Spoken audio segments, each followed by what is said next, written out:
welcome to my new lecture. In this lecture we would be talking about the simple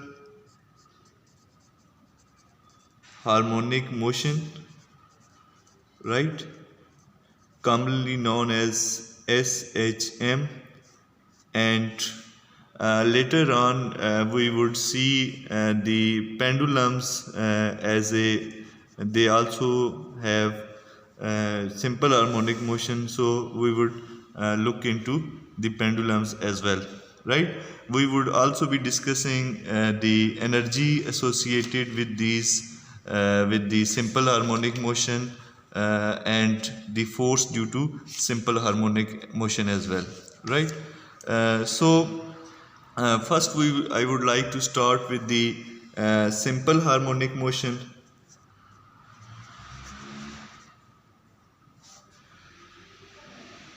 Simple harmonic motion. The to and fro motion of an object such that its basically acceleration is directed towards the mean position is known as simple harmonic motion.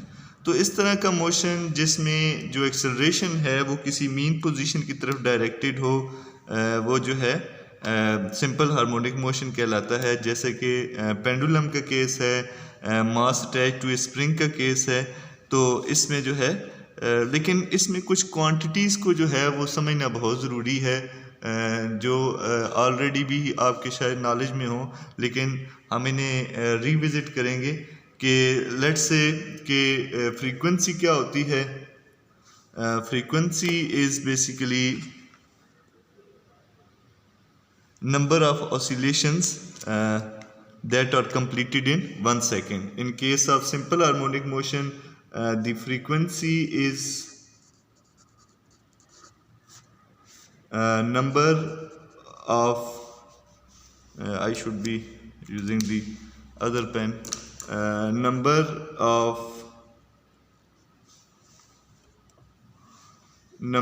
of oscillations पर second, ये जो है ये frequency कहलाती है, ठीक है। और फ्रीक्वेंसी के जो यूनिट्स होते हैं वो 1 हर्ट्ज़ होते हैं, और 1 हर्ट्ज़ जो होता है वो 1 ऑसिलेशन पर सेकेंड को रिप्रेजेंट करता है, ठीक है।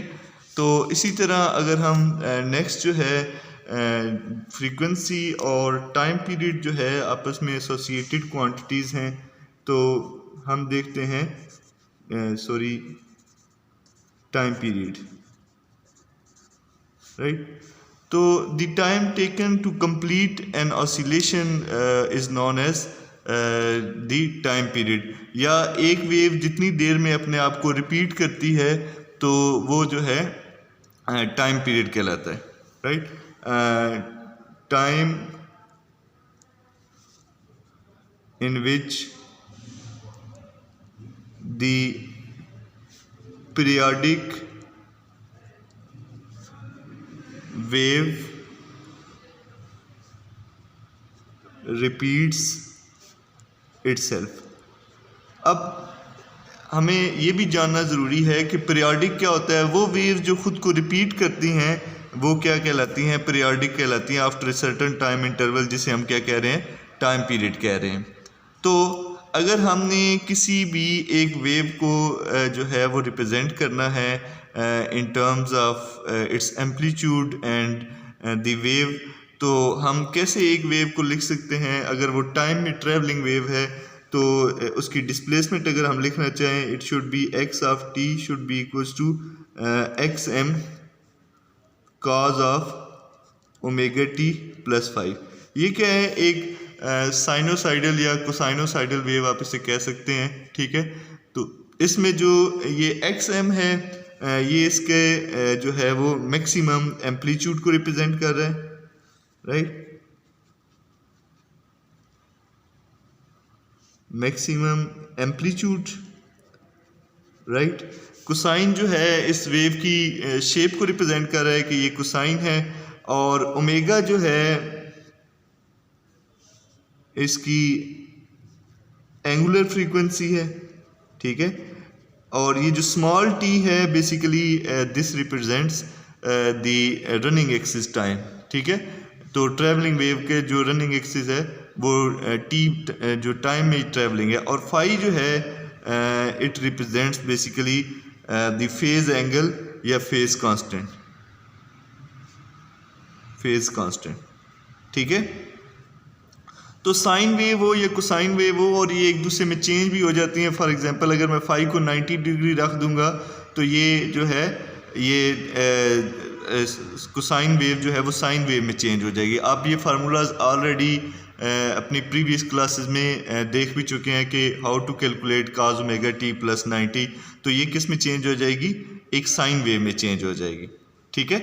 अब ये जो फाई है ये बताता है कि ये एक वेव जो है वो ज़ीरो से स्टार्ट हो रही है। अगर ये फाई ज़ीरो है तो इसका मतलब है ये t is equal to zero पर स्टार्ट हो रही है, और अगर फाई प्लस 90 है तो इसका मतलब है कि इसमें जो है वो ये ज़ीरो से पीछे 90 डिग्री या π/2 जो है ये पीछे से स्टार्ट हो रही है, और अगर माइनस π/2 या 90 डिग्री है तो इसका मतलब है ये 90 डिग्री या π/2 जो है ये डिलेड वेव है, ठीक है। तो इस तरह से आप डिफरेंट वेज को रिप्रेजेंट करने के लिए इसे यूज़ कर सकते हैं। फॉर एग्ज़ाम्पल अगर मैं ये कहूँ कि अगर ये एक वेव है which is 6 cos omega t, right, इसमें फाई को ज़ीरो कर दिया तो इसमें क्या होगा कि ये टाइम रनिंग एक्सिस है और ये मेरे पास x ऑफ t है, ठीक है। तो इसका एम्पलीट्यूड 6 है और ये कोसाइन वेव है, तो इस तरह से इसे रिप्रेजेंट किया जा सकता है, ठीक है। तो ये 6 हो गया और ये कोसाइन। अगर मैं इसी को जो है वो ले लूँ कि मेरे पास जो वेव है वो 6 cos omega t minus 90 degree है, तो इसका मतलब है ये वेव जो है ये 90 डिग्री से स्टार्ट होगी, ठीक है। नियरली यहाँ पर अगर मैं इसे 90 डिग्री ले लूँ तो ये वेव एक्चुअली यहाँ से जो है वो स्टार्ट होगी रादर देन कि यहाँ से स्टार्ट हो। तो इसका एम्पलीट्यूड 6 ही है,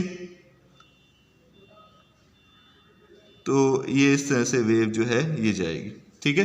तो अगर आप इसे पीछे एक्सटेंड करें तो ये आपको ऐसे ही लगेगा कि ये 0 डिग्री पर आपको t इज इक्वल टू 0 पर ये आपको क्या लगेगी, साइन वेव लगेगी, ठीक है। अगर इसे मैं पीछे एक्सटेंड करूँ तो सॉरी आपको नज़र नहीं आता, अगर इसको मैंने इस वेव को ड्रा किए cos ओमेगा t माइनस, इसका मतलब है ये 90 डिग्री से स्टार्ट हो रही है, और अगर इसे मैं पीछे एक्सटेंड करूँ तो ये 0 पर जाके ऐसे लगता है साइन वेव है। तो अगर आप इसको इंटरप्रेट करेंगे तो ये क्या बन जाएगा, 6 cos omega t minus 90 degree को जब आप सॉल्व करेंगे तो ये जो है ये आपके पास ये 6 साइन ओमेगा t बनेगा, ठीक है। अगर आप इसे सॉल्व करेंगे, इसका फार्मूला ओपन करते हैं तो ये आपके पास जो है ये, और आपको लग भी ऐसे रहा है अगर t इज इक्वल टू 0 पर देखें तो ये साइन वेव है, और अगर t is equal to 90 degree पर देखें या 90 डिग्री पर एंगल पर जाकर देखेंगे तो ये आपको एक जो है वो कोसाइन वेव लगेगी, ठीक है। अब नेक्स्ट इम्पोर्टेंट पॉइंट जिसे मैं यहाँ पर एलेबोरेट करना चाहूँगा वो ओमेगा है। तो अगर एक वेव जो है वो पीरियोडिक है तो उसका मतलब ये हुआ कि वो वेव उसका एम्पलीट्यूड जो यहाँ पर है वही यहाँ पर होगा, ठीक है। तो इसका मतलब है xm cos omega t would be equals to xm cos omega t plus t। ये एक टाइम पीरियड है जिसके बाद वेव का वही एम्पलीट्यूड होगा जो time t is equals to जो टाइम t पर था। तो अगर इन दोनों को मैं इक्वेट करूं तो जो मेरे पास क्वांटिटी आती है, क्योंकि टाइम पीरियड साइन वेव क्या होती हैं 2 पाई पीरियोडिक होती हैं, तो इस कैपिटल T को मैं 2 पाई पुट कर सकता हूं। तो मेरे पास जो रिलेशनशिप आएगा वो आ जाएगा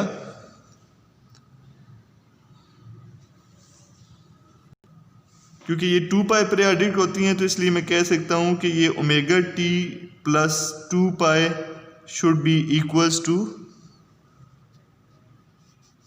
omega t plus capital T, ठीक है, कि ये टी में अगर आप कैपिटल टी ऐड करें तो उसका वही ये 2 पाई पीरियाडिक होती है, that should be equal to omega t plus 2 pi. तो इसको जब आप इक्वेट करेंगे तो ओमेगा आपके पास 2 पाई बाय टी आ जाएगा। This is the angular frequency in case of A simple harmonic motion. ठीक है, तो सिंपल हार्मोनिक मोशन में अगर आपको एंगुलर फ्रीक्वेंसी निकालनी है तो that should be equal to 2 pi over time period.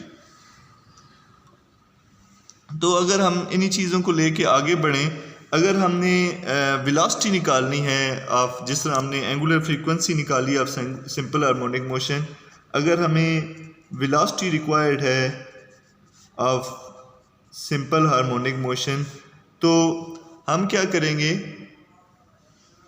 कि हमारे पास वेव मौजूद है और हमें उस वेव का पता है कि डी एक्स ऑफ टी, इसकी रिप्रेजेंटेशन जो है वो x m cos omega t plus phi है। ठीक है, तो अगर इसका मैं डेरिवेटिव लूँ तो rate of change of displacement is basically the velocity. तो वेलोसिटी अगर मैं निकालना चाहता हूँ, क्योंकि ये टाइम रनिंग एक्सिस है, तो v of T would be, अगर मैं इसका डेरिवेटिव ले लूँ तो इसका जब डेरिवेटिव लेंगे तो आपके पास कोसाइन का डेरिवेटिव जो होता है वो माइनस साइन होता है। ठीक है, तो और जब ओमेगा टी के डेरिवेटिव लेंगे तो ओमेगा आ जाएगा और फाई का डेरिवेटिव 0 होगा। तो आपके पास जो क्वांटिटी बचेगी वो होगी minus x m omega sine omega t plus phi. तो ये जो है ये आपके पास वेलोसिटी निकल आई। और अगर आप इस वेलोसिटी का एम्पलीट्यूड देखना चाहते हैं तो वो आपके पास जो है,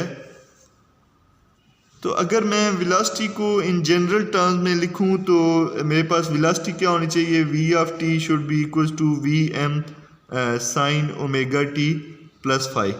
ठीक है, तो अगर मैं इन दोनों इक्वेशंस को कंपेयर करूं तो मेरे पास जो वी एम है, मीन्स के जो एम्पलीट्यूड है वेलोसिटी का, वो ओमेगा एक्स एम के इक्वल होगा। ठीक है, तो इस तरह से आप जो है वो देख सकते हैं, क्योंकि अगर वेलोसिटी जो है वो पॉजिटिव भी होगी नेगेटिव भी होगी, डिपेंड्स अपॉन कि डिस्प्लेसमेंट किस डायरेक्शन में वेरी कर रही है। तो इसलिए माइनस ओमेगा एक्स एम भी हो सकती है और प्लस ओमेगा एक्स एम भी इसकी वैल्यू हो सकती है एम्पलीट्यूड की। नेक्स्ट जो इम्पोर्टेंट एस्पेक्ट हम देखने जा रहे हैं वो है एक्सेलरेशन ऑफ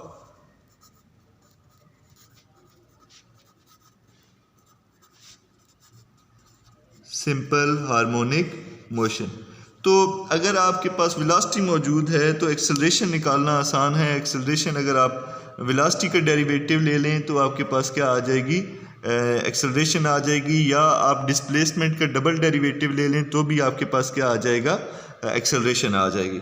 तो एक्सेलरेशन भी टाइम डिपेंडेंट होगी। A of T would be D by D T of V of T, और वी ऑफ टी आपको पता है कि इटसेल्फ जो है वो D X by D T के इक्वल है, राइट। तो ये क्या बन जाएगा, D square X by D T square. तो आप डिस्प्लेसमेंट का डबल डेरिवेटिव ले लें या वेलोसिटी का डेरिवेटिव ले लें तो आपके पास क्या आ जाएगा, एक्सेलरेशन आ जाएगा। क्योंकि मेरे पास इक्वेशन मौजूद है वेलोसिटी की, तो मैं इस इक्वेशन ए को जो है जिसे नेम दिया है, तो differentiating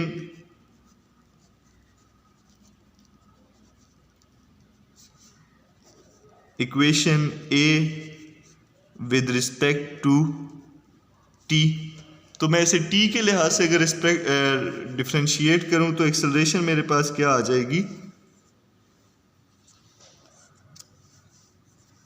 minus omega square, right. जब इसका ओमेगा टी का मैं दोबारा डेरिवेटिव लूँगा तो ओमेगा टी वुड ओमेगा आ जाएगा और एक्स एम साथ है, और साइन का जो है वो डेरिवेटिव क्या आ जाएगा, cos omega t plus five. तो ये मेरे पास क्या आ गई, एक्सेलरेशन आ गई। ठीक है, तो इससे आपको पता चल रहा है कि जो एक्सेलरेशन है वो प्रोपोर्शनल है, ठीक है, किसकी, क्योंकि ये जो है माइनस एक्स एम के, ठीक है, और साथ ओमेगा स्क्वायर भी है।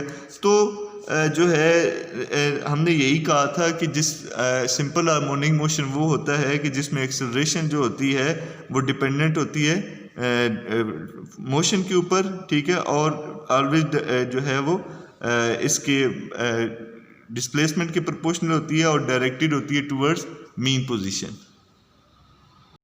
और अगर हम इसका एक्सेलरेशन का मैक्सिमम एम्पलीट्यूड देखना चाहते हैं तो A sub of M would be equals to omega square X M. तो ये क्या होगा, एक्सेलरेशन का जो है वो मैक्सिमम एम्पलीट्यूड होगा। ऑब्वियसली पॉजिटिव और नेगेटिव दोनों हो सकता है, depends upon whether it is plus omega square X M और it is minus omega square X M. तो वंस अगेन हमने अपने एक्सेलरेशन से जो है सिंपल हार्मोनिक मोशन को जस्टिफाई कर लिया है कि एक्सेलरेशन जो सिंपल हार्मोनिक मोशन में होती है वो प्रोपोर्शनल होती है डिस्प्लेसमेंट के, लेकिन ऑपोजिट इन डायरेक्शन होती है to where the object is displacing, right, and it acceleration is always directed towards the mean position in a simple harmonic motion. Next, we will be looking at the force law and simple harmonic motion. अगर एक object oscillate कर रहा है तो हमें पता है कि उसकी bye Newton's second law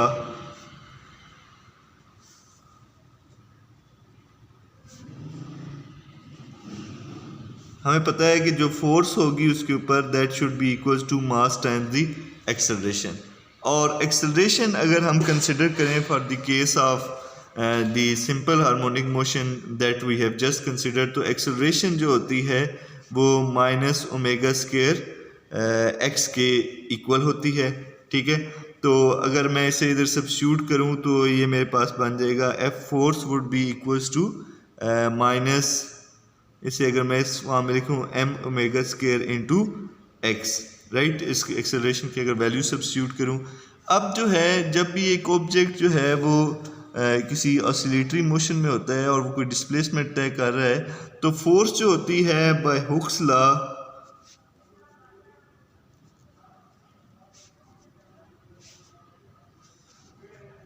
F is equal to minus k x के इक्वल होती है, जिसमें के क्या है, कांस्टेंट है, ठीक है।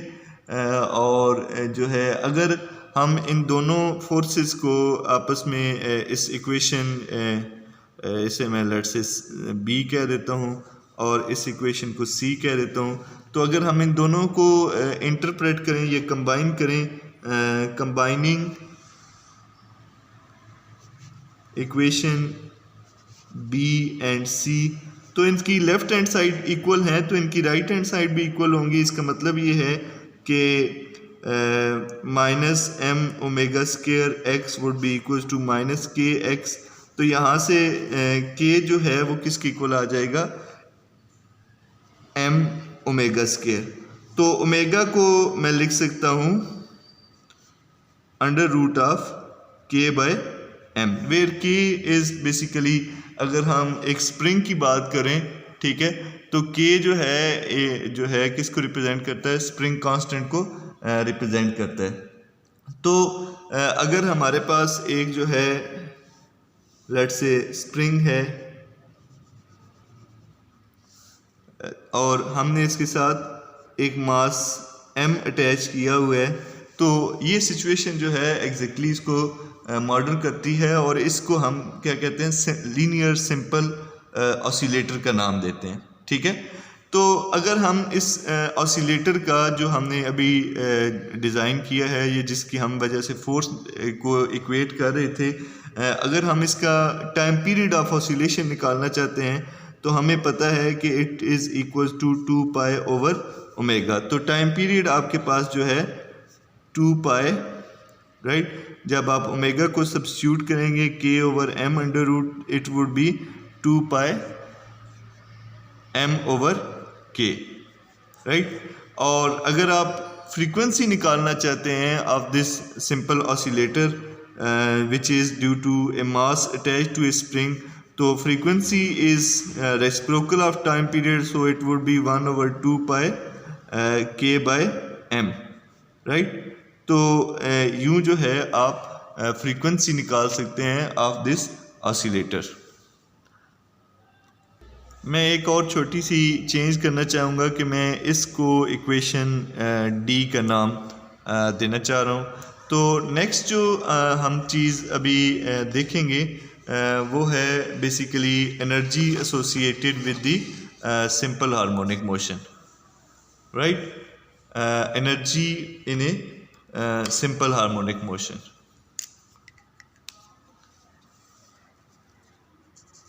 What would be the kinetic energy, what would be the potential energy, and what would be the total mechanical energy in case of a simple harmonic motion, हम ये देखना चाह रहे हैं। तो हम प्रीवियसली भी देख चुके हैं कि अगर एक ऑब्जेक्ट जो है वो लेट से ऑसिलेट कर रहा है, ठीक है, और उसका लेट से एम्पलीट्यूड जो है वो आप ऑसिलेशन एक्स से रिप्रेजेंट कर रहे हैं, तो उसकी जो पोटेंशियल एनर्जी है that may be given in the form, potential energy को हम यू से रिप्रेजेंट कर रहे हैं, तो that is actually 1/2 kx², right.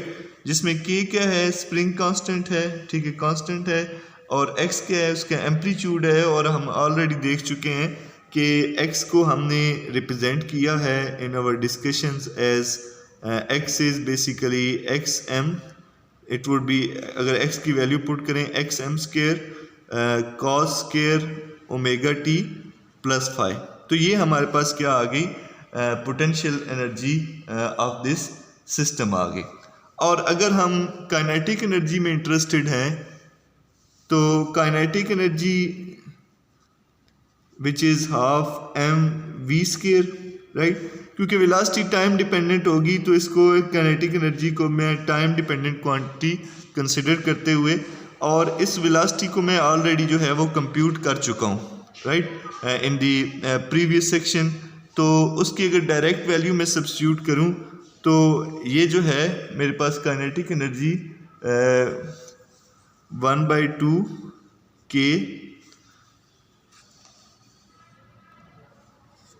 xm², sorry it was, मैं इसके पहले डायरेक्ट रिजल्ट लिखता हूँ, इट वाज,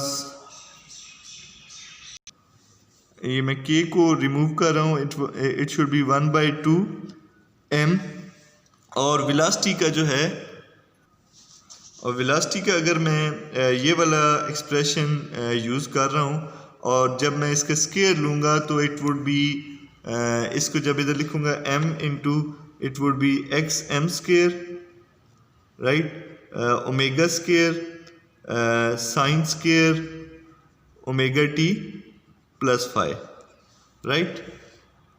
तो अगर अब मैं थोड़ी सी इसमें रद्दो बदल करूं, मुझे पता है कि k जो है वो अभी मैंने इक्वेशन d से देखा है कि m ओमेगा² के इक्वल है, तो मैं kinetic energy of this system को लिख सकता हूँ 1/2 m ओमेगा² k² से रिप्लेस हो जाएगा, सॉरी m ओमेगा² जो है वो k से रिप्लेस होगा फ्रॉम इक्वेशन d, और ये मेरे पास रह जाएगा xm² sin² omega t plus phi, ठीक है। तो अब अगर ये मेरे पास काइनेटिक एनर्जी है ऑफ दिस सिस्टम, और ये मेरे पास पोटेंशियल एनर्जी है of the simple harmonic motion, और अगर मैं इसकी मैकेनिकल एनर्जी निकालना चाहता हूँ, तो मैकेनिकल एनर्जी जो है that is sum of kinetic energy, potential energy and kinetic energy. तो अगर इन दोनों इक्वेशंस को मुझे लिखूँ, तो it would be potential energy is 1/2 k xm² cos² omega t plus phi, और जो काइनेटिक एनर्जी है that is 1/2 k xm² sin² omega t plus phi. तो अगर इनमें से मैं कॉमन ले लूँ 1/2 k x m square, right, this would be sin square omega t plus phi plus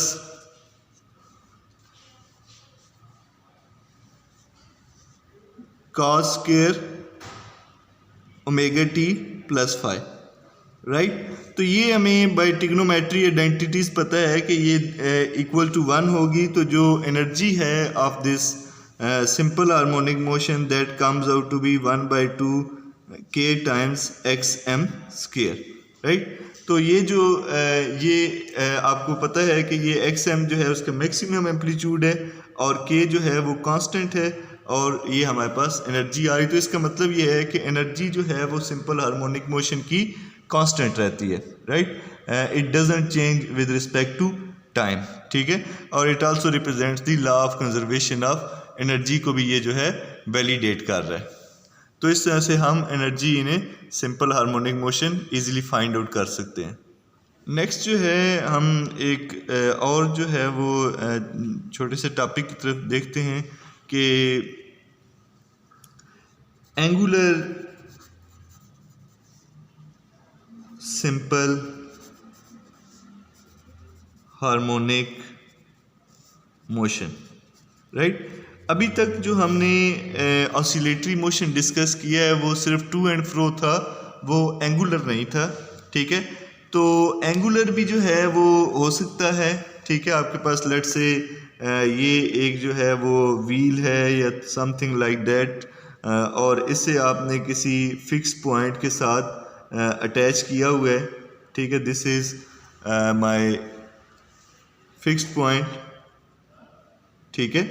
तो आप इसको जो है वो अगर रोटेट कर रहे हैं, ठीक है, तो ये जो है एक वायर के साथ इसे कनेक्ट किया हुआ है सेंटर को। अब ये जो है ये जैसे ही मूव करेगा ये व्हील या ये जो सर्कुलर ऑब्जेक्ट है, तो इस तरह से आपकी क्या होगी, एंगुलर डिस्प्लेसमेंट चेंज होगी। तो इसमें एक्सेलरेशन जो होती है वो एंगुलर डिस्प्लेसमेंट के प्रोपोर्शनल होती है, ठीक है। और यहाँ पर एंगुलर मोशन में फोर्स को आप जो है वो टॉर्क से रिप्लेस कर सकते हैं और डिस्प्लेसमेंट को आप एंगुलर डिस्प्लेसमेंट से रिप्लेस कर सकते हैं। तो फोर्स को मैं इस some sort of analogous to torque और जो डिस्प्लेसमेंट है वो आपके पास एक्चुअली जो है वो एंगुलर डिस्प्लेसमेंट हो जाएगी, राइट।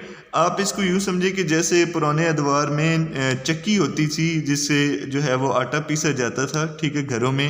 अगर आप उसकी एग्जांपल लें, ठीक है, या एक लेट से एक सीइंग मशीन है, तो उसको भी अगर आप मूव कर रहे हैं तो वो भी इसी तरह के एंगुलर मोशन दे रही होती है और इसकी और भी बहुत सी एग्जांपल हो सकती हैं। तो इस तरह के एंगुलर सिंपल हार्मोनिक ऑसिलेटर की अगर हम बात करें तो इस केस में जो टॉर्क होता है that is equals to this torque is equals to minus k times theta. अब ये के जो है ये कैपा इसे कहते हैं और this is basically the torsion constant. This is not the like a spring constant, this is torsion constant. This theta is angular displacement, right? और ये जो टॉर्क है this tau is basically the torque, ठीक है। तो ये quantities होती हैं। और अगर इस तरह के सिस्टम में अगर आप जो है वो एक्सेलरेशन देखेंगे इस एंगुलर हार्मोनिक ऑसिलेटर की, तो ये माइनस थीटा के प्रोपोर्शनल होगा रादर देन दिस एक्स जो है ना। तो अगर आप टाइम पीरियड निकालना चाहते हैं इस एंगुलर हार्मोनिक ऑसिलेटर का तो 2 pi I over this kappa, right. तो आई जो है ये रोटेशनल मास आप इसे कह सकते हैं, ठीक है, या इनर्शियल मास कह सकते हैं and it is equals to m r square, ठीक है।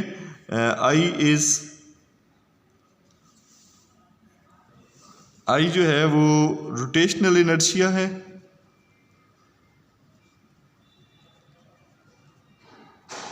इनर्शिया, और ये एम आर स्क्वायर के इक्वल होता है, ठीक है। तो आप यूं जो है वो जो है एक एंगुलर मोशन के केस में उसके जो है टाइम पीरियड या उसका सिंपल हार्मोनिक मोशन को इस तरह से स्टडी कर सकते हैं। ठीक है, अगर हम इस लेक्चर के दूसरे हिस्से की तरफ बने तो इसमें हम जो है वो पेंडुलम्स को डिस्कस करेंगे। पेंडुलम्स भी जो हैं वो सिंपल हार्मोनिक मोशन एग्जिबिट करती हैं और इसमें हम दो तरह के पेंडुलम डिस्कस करेंगे। एक तो सिंपल पेंडुलम है which is like a mass attach to some rigid body through some inextensible string, और दूसरा जो है वो हम फिज़िकल पेंडुलम की बात करेंगे जिसमें मास जो होता है वो यूनिफॉर्मली डिस्ट्रीब्यूटेड होता है और जिस तरह के एक कंपाउंड पेंडुलम है। तो हम सबसे पहले जो केस है वो सिंपल पेंडुलम का डिस्कस करते हैं।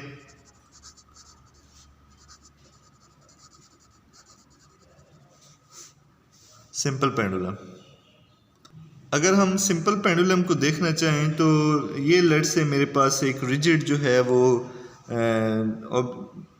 स्पोर्ट है जिससे मैंने एक लेट से ये जो है वो इसकी मीन है पोजीशन है पेंडुलम की। ठीक है, और पेंडुलम की जो लेंथ है वो कैपिटल एल है लेट से, और इसके साथ एक मास अटैच किया हुआ है which is this mass is let say m। ये इस मास को मैंने जो है इस स्प्रिंग के साथ अटैच किया हुआ है और जो इसकी लेंथ है स्ट्रिंग की वो जो है वो कैपिटल L से इसे रिप्रेजेंट किया है और ये मैंने इस मास को बेसिकली इस मीन पोजीशन से इस एक्सट्रीम पोजीशन पे ले गया हूँ तो it will start oscillating basically like this, right. तो अगर ये स्ट्रिंग है तो there would be a tension in the string और tension in the string would be directed like this, right. और अगर मास है तो मास के जो है अगर मैं फोर्स ड्यू टू ग्रेविटी इसके ऊपर लगेगी which is equals to its weight, जिसे मैं F सब ऑफ G से रिप्रेजेंट कर रहा हूँ। ठीक है, तो अब जो है अगर ये जो स्ट्रिंग है जब इसे मैं एक्सट्रीम पोजीशन पे ले गया हूँ, if it makes angle theta with the let's say this extreme position, तो अगर मैं इसको इसी तरह एक्सटेंड करूं तो और ये फिर अगर इसे इस तरह से एक्सटेंड किया जाए तो ये एंगल भी ज्योमेट्री के रूल से हमें पता है कि ये एंगल भी थीटा ही होगा। ठीक है, अब जब फोर्सेस जो है वो एक दूसरे से इक्वेट ना हो रही हों तो हम फोर्सेस को रिजॉल्व करते हैं इनटू इट्स कंपोनेंट। तो ये अगर मेरे पास फोर्स है तो इसके दो कंपोनेंट्स होंगे, एक हॉरिजॉन्टल कंपोनेंट होगा और एक वर्टिकल कंपोनेंट होगा। तो जो थीटा के अलॉन्ग होता है वो हॉरिजॉन्टल कंपोनेंट है। इसे मैं ये जो कंपोनेंट ये जो मैंने डॉटेड से शो किया हुआ है this is my Fg cause of theta, right, क्योंकि ये इस फोर्स का हॉरिजॉन्टल कंपोनेंट है और दूसरा कंपोनेंट मैं जो है हेड टू टेल रूल से या इसको ये देखें तो ये मेरे पास ये जो कंपोनेंट है this would be my Fg sine theta, right. तो ये दो कंपोनेंट्स हैं जो इस फोर्स के हैं विच इज़ दिस Fg। अब कंपोनेंट्स में ब्रेक करने का मकसद यही होता है कि हमें पता चले कि कौन सी फोर्स इफेक्टिवली इसको सिंपल हार्मोनिक मोशन में ऑसिलेट करा रही है और कौन सी फोर्स किसको बैलेंस कर रही है। अगर आप इसकी डायरेक्शन देखें तो ये एग्जैक्टली ऑपोजिट है to the tension in the string.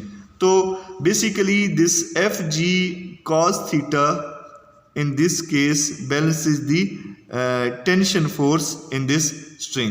तो इसका मतलब है जो इफेक्टिव जो मोशन करवा रही है या जो कंपेल कर रही है इस सिंपल पेंडुलम को ऑसिलेटरी मोशन में वो ये वाला कंपोनेंट है which is Fg sine theta, right. तो अब अगर वही हम जो है एक्सप्रेशन को यूज़ करके हम इसके डिफरेंट जो है वो पैरामीटर्स डिस्कस करते हैं कि how it is simple harmonic motion and how to find out its different quantities. अब अगर ये ऑब्जेक्ट ऑसिलेट करेगा सॉर्ट ऑफ एंगुलर डिस्प्लेसमेंट इसमें होगी तो हमें पता है कि जो टॉर्क होता है वो torque is basically R cross F, right. और जो इफेक्टिव कंपोनेंट है वो मैं पहले बता चुका हूँ कि दिस इज़ Fg और ये इनकी एक दूसरे की डायरेक्शन क्या है, अपोजिट है।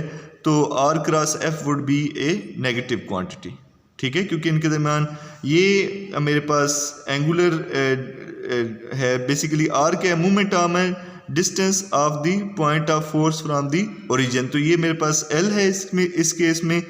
तो मैं नेगेटिव साइन इसलिए ले रहा हूँ क्योंकि इनके दरमियान एंगल जो है वो 90 नहीं है बल्कि 270 डिग्री है, तो इसलिए ये आर की जगह एल आ गया और एफ की जगह क्या आ गया, F G sine theta, right, क्योंकि यही इफेक्टिव कंपोनेंट है जो एक्चुअली टॉर्क प्रोड्यूस कर रहा है। और मुझे पता है कि एफ जी जो है वो किसके इक्वल होता है, mass times the acceleration due to gravity times the sine theta.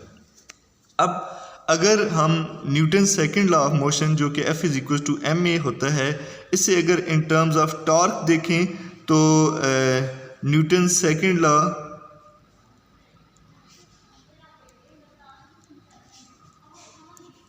In terms of torque अगर उसे देखा जाए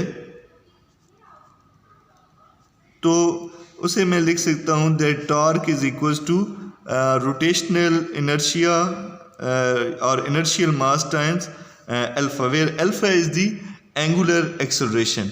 तो अब इन दोनों की इक्वेशंस को अगर इक्वेट करें, राइट, तो मेरे पास जो एक्सप्रेशन आएगा इन दोनों को अगर जो है वो अल्फा जो मेरे पास आएगा that would be minus m G L over theta, sorry m G L over, sorry it would be I times the theta. तो आप देख रहे हैं कि जो एंगुलर एक्सेलरेशन है वो इस केस में this is my angular acceleration alpha and it is basically sort of proportional to minus theta, ठीक है। तो ये प्रोपोर्शनल है किसके, माइनस थीटा के। तो ये इसका मतलब है कि ये जो सिंपल पेंडुलम है इसका जो मोशन है वो क्या है, सिंपल हार्मोनिक मोशन है और हम इसे जो है वो इंटरप्रेट कर सकते हैं, ठीक है। तो ये तो मेरे पास हो गया कि how basically simple pendulum represents A simple harmonic motion. अगर मैं इसी का टाइम पीरियड निकालना चाहता हूँ तो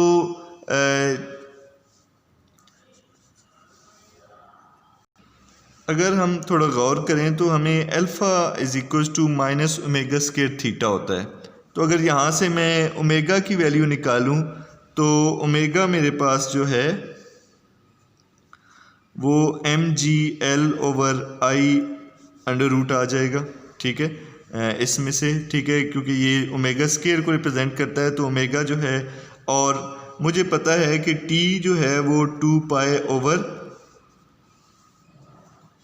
ओमेगा होता है। तो अगर मैं ओमेगा की वैल्यू यहाँ पर सब्स्टिट्यूट करूँ तो it would be 2 pi I over m ji l, right. तो ये मेरे पास जो है एक्सप्रेशन आ गया for the time period of this motion, right.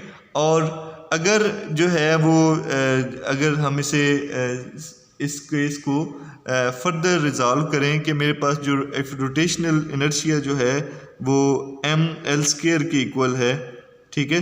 तो ये जो एक्सप्रेशन है it would reduce down to 2 pi L over G, ठीक है। तो ये एक्सप्रेशन जो है ये इसमें रिड्यूस हो जाता है अगर मैं रोटेशनल इनर्शिया को या इनर्शियल मास को एम एल स्क्वायर के इक्वल लूँ तो आप इस एक्सप्रेशन को उन जगहों पर यूज़ कर सकते हैं जहाँ पर जो है वो सिंपल पेंडुलम का जो एम्पलीट्यूड हो वो स्मॉल हो, और ये एक्सप्रेशन भी यूज़फुल है उन जगहों पर जहाँ पर आपका एम्पलीट्यूड जो है ऑसिलेशन का लार्ज हो। Next we will consider the case of physical pendulum and let's see how its period and other quantities vary, right. जैसे कि मैंने आपको पहले बताया था कि जो सिंपल पेंडुलम है उस केस में एक mass attach to a with string to a fix support होता है, लेकिन in case of physical pendulum आपके पास जो ऑब्जेक्ट होता है उसका मास जो होता है वो यूनिफॉर्मली डिस्ट्रीब्यूटेड नहीं होता। Let's say mass could be of this shape या किसी और शेप का भी जो है वो हो सकता है, और मास जो होता है वो डिस्ट्रीब्यूटेड होता है थ्रू आउट दिस सिस्टम। ठीक है, उसमें तो एक लेंथ स्ट्रिंग कनेक्टेड होती थी, इसमें सारा मास ही जो है वो हैंग किया जाता है। जैसे कि एक एग्जांपल है कंपाउंड पेंडुलम में। तो अगर आप इसे जो है वो मॉडल करना चाहते हैं with the case of simple pendulum, तो हमें ये देखना होगा कि आपका पिवट पॉइंट कहाँ पर है। इसके डिफरेंट जो है वो लोकेशंस पर पिवट पॉइंट हो सकते हैं। तो अगर आप मूवमेंट आर्म में इंटरेस्टेड होंगे तो let's say if this is my pivot point, और तो इसका जो इधर से डिस्टेंस होगा, ठीक है, इसे लेट्स से मैं एच से रिप्रेजेंट करता हूँ, तो ये मेरे पास बेसिकली मूवमेंट आर्म बन जाएगा। तो आप जब जो है इसका टाइम पीरियड निकालेंगे ऑफ सच ए सिस्टम, तो हमने देखा कि टाइम पीरियड जो होता है वो सिंपल पेंडुलम के केस में वो 2 पाई I/mgl होता है। तो इस केस में क्या हो जाएगा, पूरी लेंथ नहीं होगी बल्कि उस पिवट पॉइंट का उस ओरिजिन से डिस्टेंस होगा। तो it would B mgh rather than कि आप इसे पूरी लेंथ को कंसिडर करें। तो ये जो है वो फिजिकल पेंडुलम और जो सिंपल पेंडुलम में डिफरेंस होता है। और यूजुअली जो पेंडुलम्स होते हैं वो फिजिकल पेंडुलम्स ही होते हैं, जैसे कि कंपाउंड पेंडुलम है, आप उसे देख सकते हैं कि उसमें डिफरेंट पिवट पॉइंट्स होते हैं। इसको जो है हम सिंपल पेंडुलम फिजिकल पेंडुलम को जो है वो जी की वैल्यू मेजर करने के लिए भी यूज़ किया जा सकता है, मेजरिंग दिस जी। तो इससे पहले हमें पैरेलल एक्सिस थ्योरम का पता होना चाहिए कि पैरेलल एक्सिस थ्योरम की ये कहता है कि अगर आप किसी भी ऑब्जेक्ट का इनर्शियल मास निकालना चाहते हैं तो it should be equals to inertial mass through its center of mass, COM represents the center of mass, plus m h square। h square once again कि किस पॉइंट से आपने इसे पिवट किया हुआ है और उसका डिस्टेंस कितना है रिजिड स्पॉट से। तो अगर हम एक फिजिकल पेंडुलम की बात करें तो इसका जो इनर्शिया होता है with respect to centre of mass वो 1/12 ml² की इक्वल होता है। और अगर हम इसे जो है वो लेट से इसका सेंटर से अगर इसे हम पिवट पॉइंट ले रहे हैं तो it would B 1/12 ml² plus m into, इसका मतलब है कि ये इसका सेंटर है तो जो हाइट है इसकी that would be 1/2 of l। तो ये 1/2 l² बन जाएगी, राइट। तो जब इसे h की जगह पर l पुट करेंगे और उसके हाफ से करेंगे तो 1/2 ml² बन जाएगी। अब अगर इस i की वैल्यू को आप सब्स्टिट्यूट करें इनटू दिस इक्वेशन तो आप जो है वो और इसे स्क्वायर करेंगे तो आप जो है वो g की वैल्यू कैलकुलेट कर सकते हैं, राइट। मुझे इसका एलसीएम लें और इस वैल्यू को आई की वैल्यू को इधर सब्स्टिट्यूट करें और इसे in terms of g solve करें तो इसकी calculation I leave it to you people.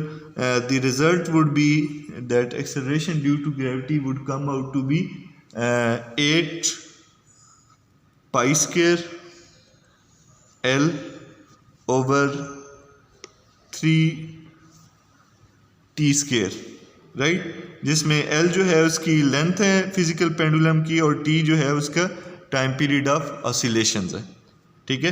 तो आप इस तरह से कैलकुलेट कर सकते हैं। Now let's do some numericals related with these topics that we have discussed in today's session.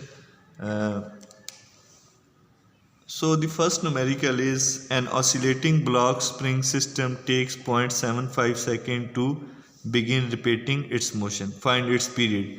So the time period is straightforward कि ये 0.75 सेकेंड है क्योंकि इतनी देर में ये रिपीट कर रहा है। फ्रीक्वेंसी क्या होगी 1/t, तो 1/0.75 आपने निकाल लेना है।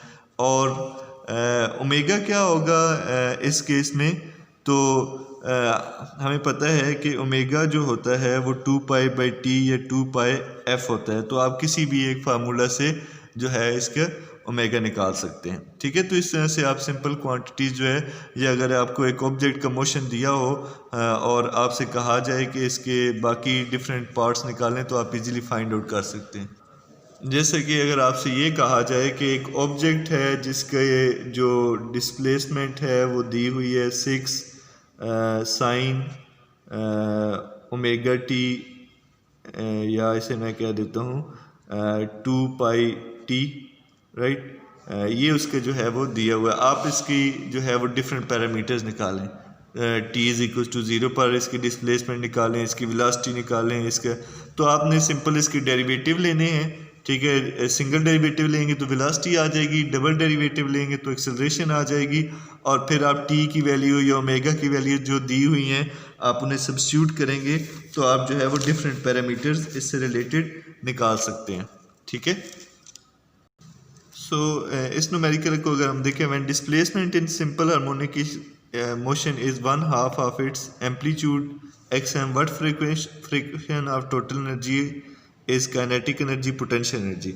तो पहले हमें पता है कि एनर्जी जो टोटल मैकेनिकल एनर्जी होती है वो ½ kxm² होती है, और अगर हमने इस xm को हाफ कर दिया है सो इट वुड बी 1/2 kxm/2, तो ये जो है 1/4 हो जाएगा, इट वुड बी